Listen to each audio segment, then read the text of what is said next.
It's 6:30 a.m. at the sprawling Dow chemical plant in Texas. Amid humming turbines and gleaming steel, the maintenance crew gathers around a flickering whiteboard, reviewing the week's asset health data. But one machine, an aging compressor, keeps breaking down at the worst times.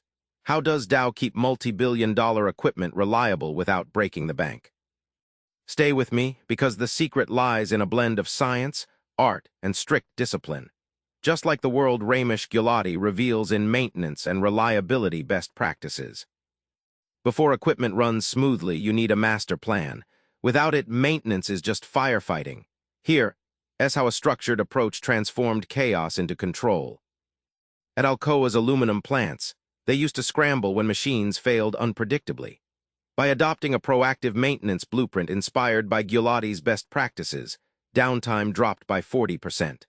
One supervisor, Clara, recalls how shifting from reactive to planned intervention saved them time, money, and stress.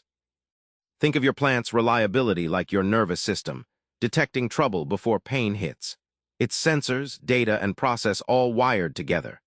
Gulati compares this to a finely tuned orchestra where every part anticipates the next, preventing disasters before they whisper.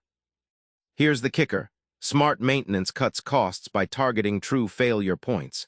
Instead of throwing money at every squeak, it focuses effort where it counts most. That's real ROI, not just expense trimming, making reliability a profit center, not a drain. What if operators, the folks on the front lines, could spot and fix problems before maintenance even gets called? This is where operator-driven reliability changes the game. Shell Oil's refinery in Louisiana empowered operators to perform daily inspections and simple tune-ups.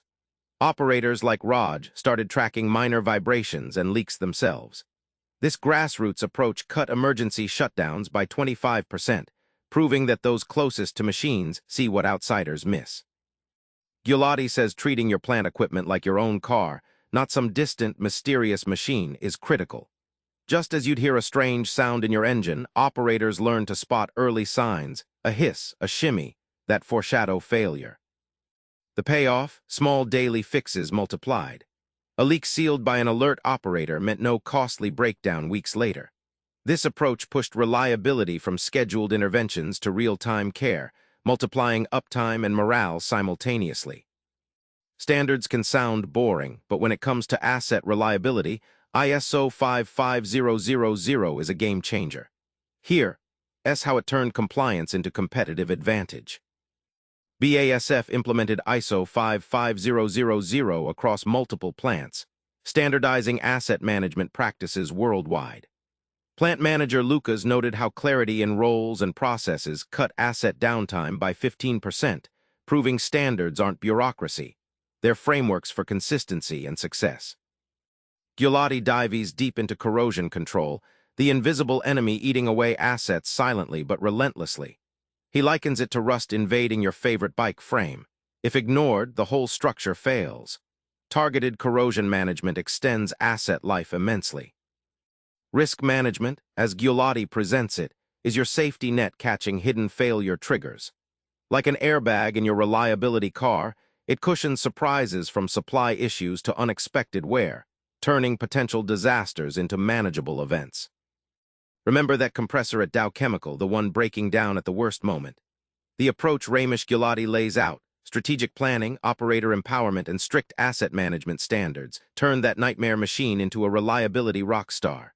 Your takeaway: start small, empower one operator today to spot a small issue, and watch how it snowballs into big wins. Because in maintenance, small sparks avoid big fires. Subscribe for more book summaries like this one.